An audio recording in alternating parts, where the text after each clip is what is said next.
All right, this is part 2 of the genetics chapter for microbiology. So this is about gene expression. All right, what is gene expression? What's a gene? Genes are a piece or a little segment of DNA that contains the information to make a protein, right? Remember our central dogma, DNA to RNA to protein. And so the expression takes 2 steps. Transcription is DNA to RNA, and then translation is RNA to protein. So when you look at a gene for eukaryotes, I'm going to talk about eukaryotes predominantly in this one. What you have is the coding region down here. So the coding region is the information to make the protein. All right, so this is going to be all the information we need to make the protein we want.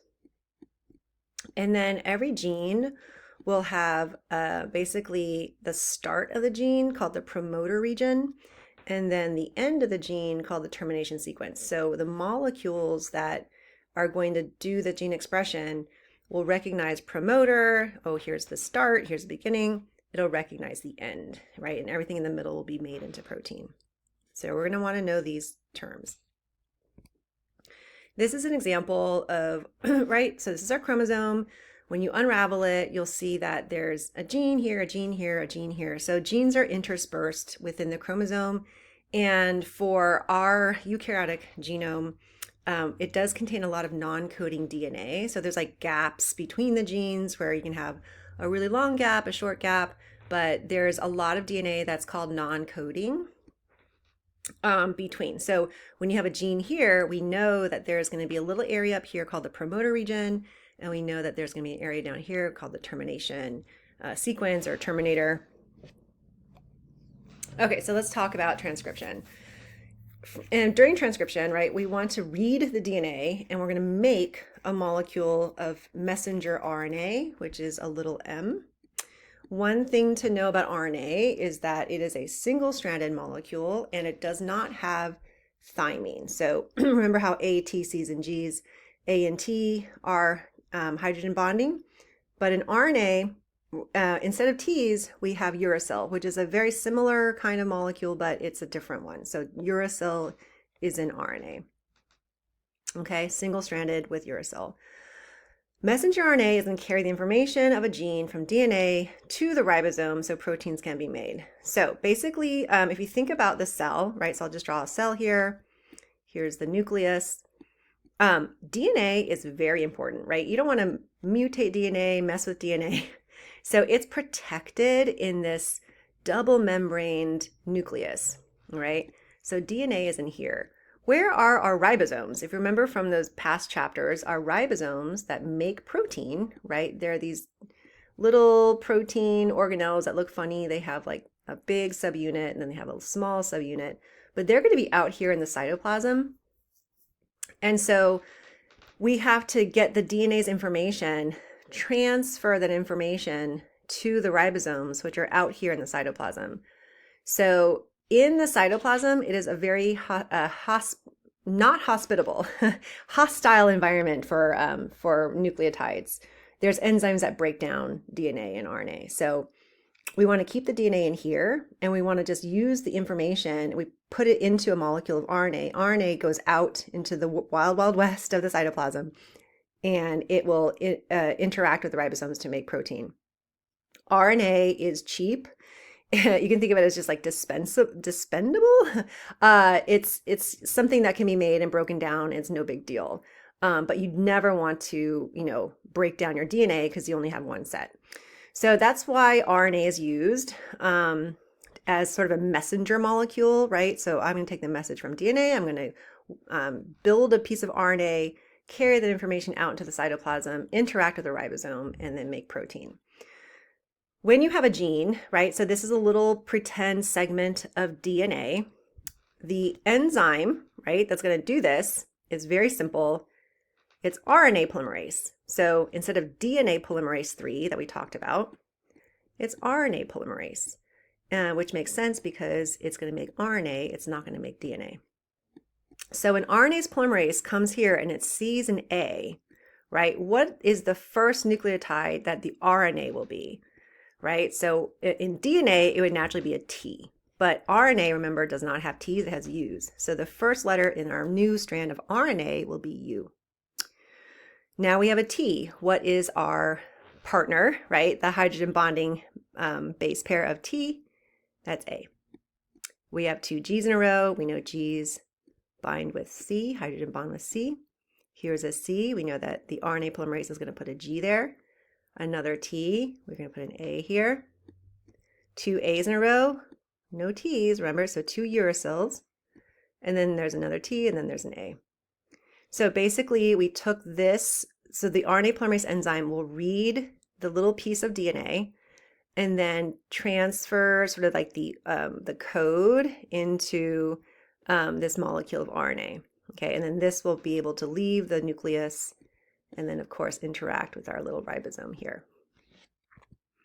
So this is what it looks like. All right, so here's our RNA polymerase. We can see it's binding to our DNA. Notice it has all the things. It has a promoter region.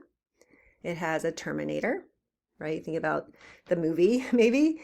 And then it has the gene, or what we call the coding sequence, that this is the information that we need to get to go and make our protein.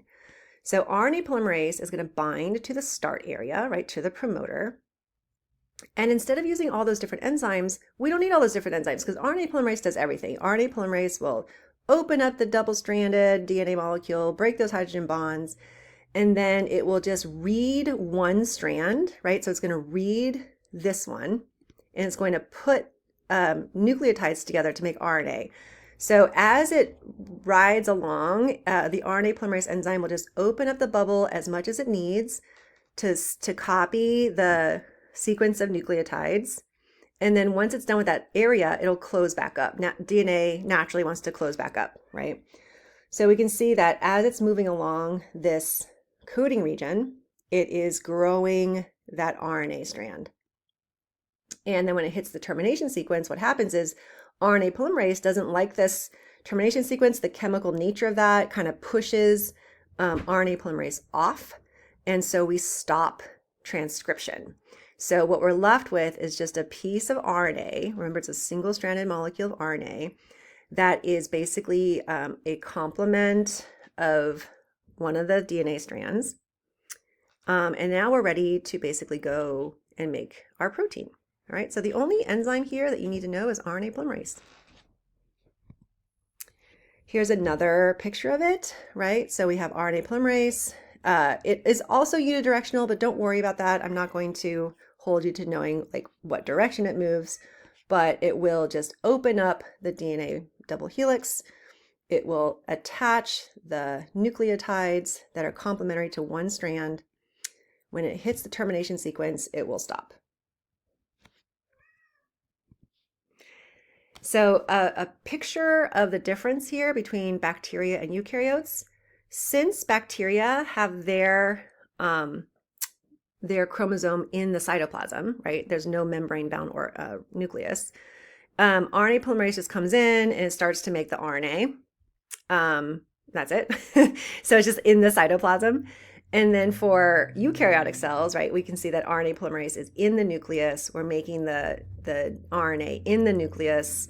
And then we have to have that RNA travel out into the cytoplasm where it can meet those ribosomes. So this second part here, right, where we see the ribosomes and we see this like squirrely thing coming out, this is translation. This is the process of making protein. And another difference is that for bacteria, since we're all sharing the same space, right, there's no compartments. Once that RNA starts to get made, it's just going to get sandwiched by ribosomes right away. And you can start to make those protein strands, like that purple color, right away, even if you're not done yet with the messenger RNA, with the RNA that's being made. So you can get this happening immediately. So bacteria have a way, it's basically a lot faster than eukaryotic cells where the RNA has to be made inside the nucleus where the DNA is. And then you can see there's some processing, there's like some modifications done to RNA.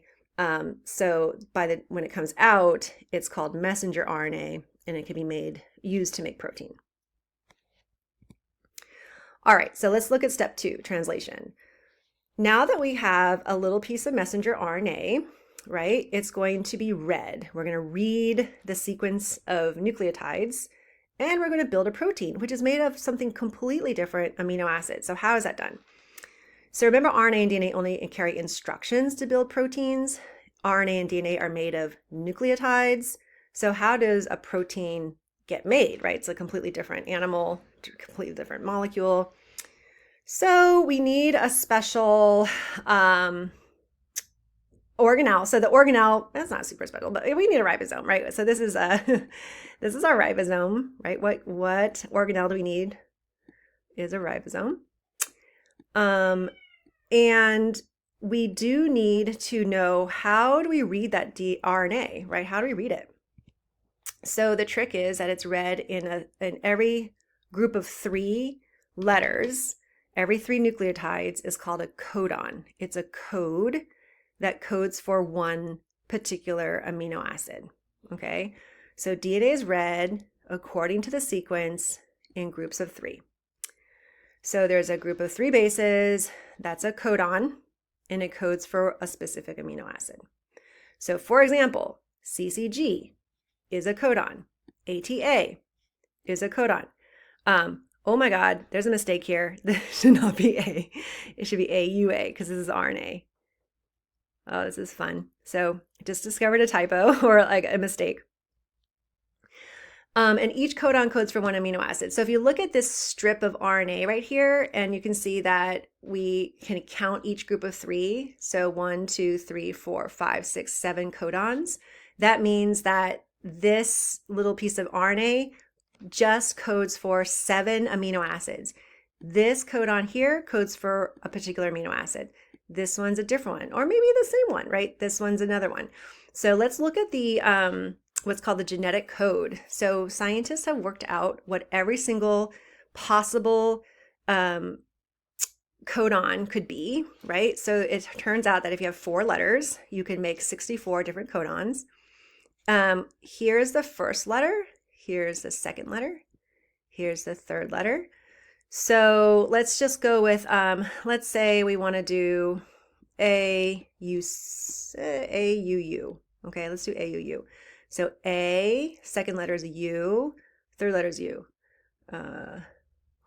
A, U, oh, sorry. First letter is A, let's stay here. Second letter is U, we're in here. So here we have AUU. There we are. And that codes for amino acid that's isoleucine. So these are the abbreviations for the amino acids, and you don't need to know the full amino acid name, but do know that this is the abbreviation for one particular amino acid. When you look at this, if you remember from bio, there are 20 amino acids required to make all of our basic proteins that cells need. There's 20 amino acids, but there's 64 codons, right? So there's a lot more codons than there are for amino acids. That means we have to double up or triple up sometimes with codons. So if we look at PHE, which is phenylalanine, UUU and UUC both code for phenylalanine, okay? If you look at serine, all of this codes for serine. So there's 4 different codons that code for serine, okay? Because again, 64 codons are possible, only 20 amino acids, so we have to double up or triple up or quadruple up. However, if you said, okay, does AUU code for anything else besides isoleucine? No, okay? Each codon is going to code for one particular amino acid, and that's it. They don't code for multiple amino acids. So one codon for one amino acid. So pretty simply, like this is our code, basically it's called the genetic code.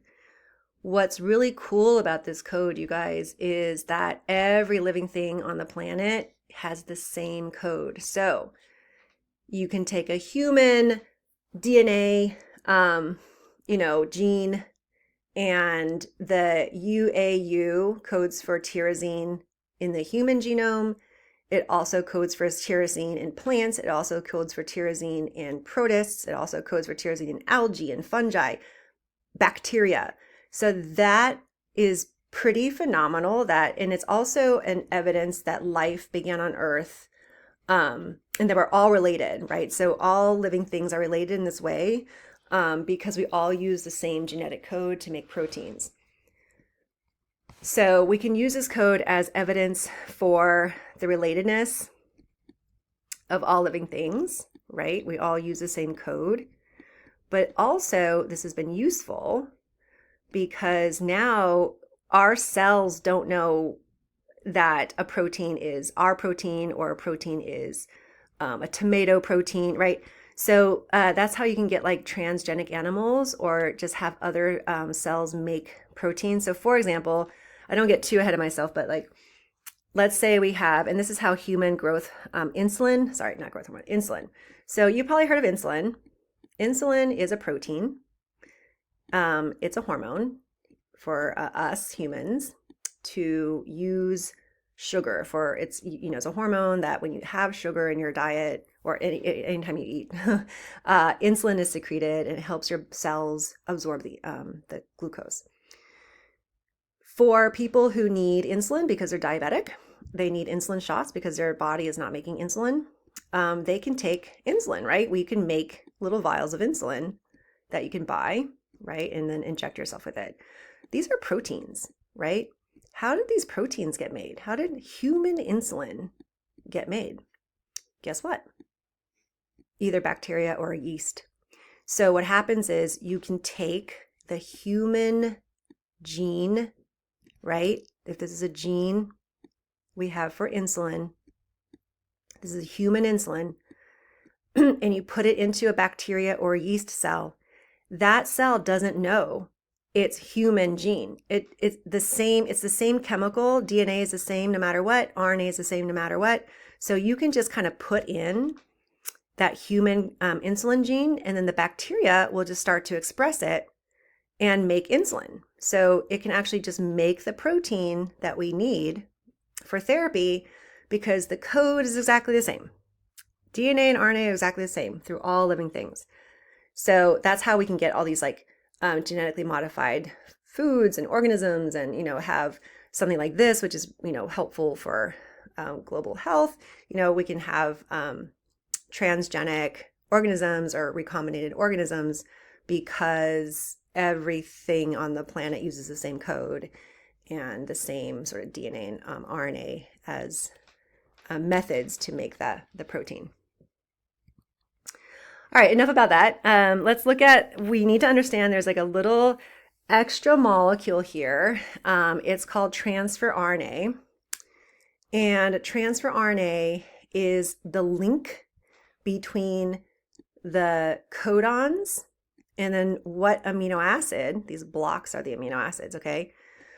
So it basically has the job of being able to detect the codon and then bring in the correct amino acid that matches that codon, okay? So let's look at this example.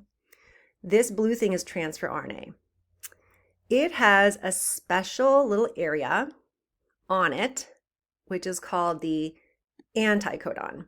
It's basically the match, right? The complement of our codon. So you can see our codon on our RNA is C. The anticodon would have a G because it's going to hydrogen bond. The U here, right, which is going to be uracil, is going to hydrogen bond with A's. The A here will hydrogen bond with U. So this transfer RNA happens to have the 3-letter code that matches this guy, okay? Because it is this chemical match and because they like to hydrogen bond with each other, this transfer RNA will kind of stick to the codon. And it just so happens that this transfer RNA carries the correct amino acid that CUA codes for, okay? So this transfer RNA is really important because it's has 2 areas that are really important, right? One's the anticodon, that is the complement of the codon. So it knows where to go based on that attractiveness of like the complementary bonds. And then it also has this area that carries the correct amino acid. And so we match it, we got the amino acid here. All we need to do now is to clip the amino acid off and to start to put those amino acids together in a line, and that's going to make our protein. So for those of you who need a refresher, proteins, the first thing that's made with a protein is the amino acid sequence. So one amino acid is linked up to another amino acid, linked up to another amino acid, as you can see here, right? When those amino acids get strung together in a particular order, they fold up and into a functional protein. Okay, so this string of amino acids, this is known as the primary structure of proteins. And this is what's being done at the ribosome. Okay, so let's look at what happens. It's a little bit complicated. This is something that you should probably talk out. Make sure you understand what's happening here. Okay, so this is translation. So a couple of codons of note. How does the RNA and the ribosome know where to start? Okay, it's not the very, very beginning. It turns out that there's a little extra nucleotide at the top. There's a little extra nucleotide on the other side. So how do we know where to stop? Where to start? How do we know where the first transfer RNA goes? It turns out there is only one codon, and it's called the start codon. So let's go back to this little, you see how this is in green? Methionine, AUG. You don't have to memorize IUG, but this is the start. That's why it's green. Green for go. This is a start codon. So what happens is the machinery that comes together looks for that start codon. Okay, so this is always going to be the first transfer RNA that comes in. It's the one that recognizes the start codon. Just so happens that the amino acid of the start codon is always methionine. So if you look back on here, right, the amino acid is methionine. So all proteins will start off with methionine as the first amino acid because it's also going to be the start codon. But then you can modify it and it can come off. But that's always going to be the first one. And it tells, okay, so it tells like all the ribosome and all the machinery, like this is start. Okay, so when you start to make your ribosome RNA sandwich, what happens is you have the RNA, you have a small subunit of the, so remember ribosomes have a big subunit and a small subunit. And then you have three, you can think of it as like three, it's like a sofa. It has three spots that transfer RNA is able to sit in, okay? So when you start making a protein, look what happens. So we have the AUG, that's our start codon. We have our transfer RNA that has the anticodon that matches, and that's why it's there, right? Because it has that same, it has a complementary sequence to our codon. So anticodon and codon match. And then this little circle, that happens to be methionine, right? Because we know that's the first one. All right, what happens next? So you see how there's 1, 2, 3 spots. This is like a little sofa, there's 3-seater sofa. What happens is the first spot is like an ejector seat, right? So after methionine is brought to the ribosome, what the ribosome does is it clips off the methionine and it attaches it to the second spot. So this transfer RNA that just gave up its methionine, it's going to get kicked out. Okay, notice there's no methionine here. Then those other 2 spots are open for transfer RNAs to sit, right? So the next transfer RNA over here is going to match, you know, why is it that transfer RNA? Because it matches that codon. It's going to bring the appropriate amino acid. And then what happens at the ribosome is you have these 2 transfer RNAs side by side. They match the codons, right? And so what the ribosome does, the ribosome is acting kind of like an enzyme. It's going to take that amino acid and add it to that third seat. And then it moves down the line, you know, the transfer RNA that just lost its amino acid gets kicked out. And we just continue that way. So it just kind of like reads the messenger RNA in one direction, adding amino acids one at a time. And then how does it know when to stop?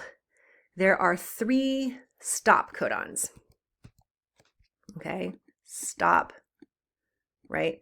So basically the ribosome and the transfer RNAs and that whole like little complex we have to make protein always starts. It looks for this start. It looks for where's my first AUG.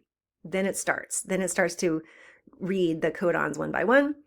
And then when it hits these sequences, any of these, there's 3 different stop codons. Then it knows it's time to stop the translation process and let go of the protein. So we have a completed polypeptide. Okay. It is something that I think in animation would work really well to help you visualize the process here. And I do have an animation for you linked in the Canvas. Just want to mention also that we talked about how the ribosomes in bacteria and in eukaryotes are different. So the size of the subunits will be different for eukaryotes and prokaryotes. Just something to remember. Okay, so here is another look at the translation process. So again, we have our ribosome in blue. Look, we have our AUG, that's the start. We have our transfer RNA molecule. Guess what? The transfer RNA molecule is going to recognize the codon because it has the anticodon. It's not shown here, but it has that proper 3-letter anticodon. And it also has methionine attached. Then our second, we have an empty seat next to it. The second RNA comes in, the transfer RNA comes in. Why does it get to come in? Because it has the anticodon that matches the codon, right? So if it's GCC codon, the anticodon would be CGG, right? So because of this interaction and the fact that it's carrying alanine, and alanine just happens to be coded for by GCC, then this little bond happens between the 2 amino acids. It's called a peptide bond. And that's what's special about the ribosome is it can make this bond. And then once the empty RNA hits that last seat, it gets booted out, right? So the eject button. And it just continues that way. So you can see like it scoots over. So now the alanine guy has scooted over to that middle seat. And we get a third guy, the tryptophan in here. Same thing. So it's bringing tryptophan. What the ribosome does is it makes another little bond and it kicks out the empty RNA. So it's kind of like reading a tape, right? You're going through one by one and just reading those codons. So one word about translation in prokaryotes is that the RNA polymerase it's making the RNA, and then the RNA is in pink. And then you can see how like the ribosomes are already just there's many ribosomes that are attaching, right? Take a look at what's happening. Like we have the longer, so as the RNA polymerase is making RNA, right? The RNA in pink is getting longer and longer and longer because it's copying the DNA. This bacteria doesn't wait to make the protein. It attaches to that first little start codon immediately, and it starts to make protein. So you can have lots of ribosomes lining up, right? This one's first. Actually, this one would have been first, right? So it gets on first and then moves down. Then another, if there's enough room, another one finds that start codon. Then another one finds that start codon. And basically we can just coat the whole messenger RNA molecule with ribosomes. This is kind of important because what it shows is that bacteria can really, once they start transcription, once they have the RNA polymerase going and making RNA, you can get immediate protein production because just as soon as you get that little RNA going, you have ribosomes that are attaching to it. So you can get a lot of protein very quickly. Okay, so down here, bacteria can really rapidly reach a high concentration of the proteins that they're making very quickly, right? Because of this. It's slower in eukaryotes because, again, in eukaryotes, the RNA is made in the nucleus, and then there's a lag time before it gets into the cytoplasm. Okay. So here is an overview of the two processes, one in our prokaryotic cells and the other one in eukaryotic cells. So step one, transcription. Transcription is the process of DNA to RNA. Transcription takes RNA polymerase, right? So RNA polymerase does everything. It opens up the double strand. It starts to read one of the strands and it makes that messenger RNA molecule. In the bacterial cell, as soon as that messenger RNA is made, we can have those ribosomes attaching to it and start to make protein. In eukaryotes, since we have a nucleus, we have transcription happening inside the nucleus, right? We're making an RNA molecule. The RNA molecule, remember I said there's some processing that happens, but it does get modified slightly so that it can go out into the cytoplasm, and then it starts to interact with ribosomes. And we can do the same thing where we have many ribosomes on the same messenger RNA, but there's a little slower, there's a lag time, and then messenger RNA has to like scoot out right into the cytoplasm and find the ribosomes. So just a little small differences, but real differences, right, in the translation process or in the gene expression process, right? So again, when you say, so just let me recap. When a cell is expressing a gene, what does that actually mean, right? So remember our flow of information, DNA to RNA to protein. Sorry about my writing here. But that means that all DNA is really in our cells is instructions to make protein. The protein is the product of DNA, right? And if you think about the DNA that we have inside our cells, every single one of our cells, right? We started off as one fertilized egg as a, beginning of life. Sperm and egg fuse, we have a genome. And then we just do many, many, many cell divisions. Every single cell division, we're copying our DNA. The DNA is copied perfectly. And so every single one of our cells has the same library of information. But what proteins do they make? Do our liver cells make the same proteins as our neurons? No, right? They have completely different jobs and they have different shapes and they have different enzymes present and, lots and lots of differences in their phenotype, right? They have the same genotype, but different phenotypes. So it's basically this. It's what information in the DNA library are we accessing? Are we making into RNA and then making into protein? So when you say gene expression, it means that the gene is being expressed, it's being made, the protein of that gene is being made. So gene expression is no less, it's just basically, okay, we're making the protein of that gene. The gene is being expressed.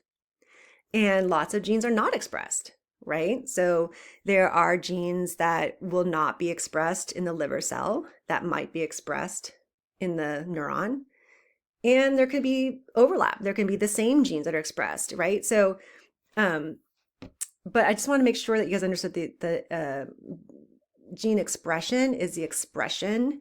It's the information in our DNA genotype, and it's basically making the protein. If it's being expressed, it's making the protein, and that will influence our phenotype. It'll influence what the cell looks like, what it does, the biochemistry in the cell, and so that's the message there.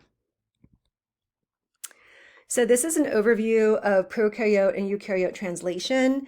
I just wanted to show you that this, the ribosome is different. So in bacteria, we call it a 70S ribosome, and in eukaryotes, it's an 80S ribosome. The subunits, they don't add up. Don't try and add them up, but don't worry about the subunits, but you do want to recognize that the ribosomes are different. They're different sizes. The amino acids, so that initiator transfer RNA, right? Remember that start codon codes for methionine. There's a special form of methionine in bacteria, just slightly different. It's going to be methionine in eukaryotes.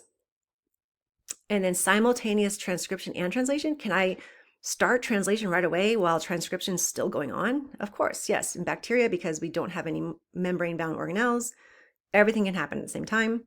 But for eukaryotes, no, because the transcription has to take place in the nucleus and translation is outside the nucleus in the cytoplasm with ribosomes. All right, that's the end of part 2.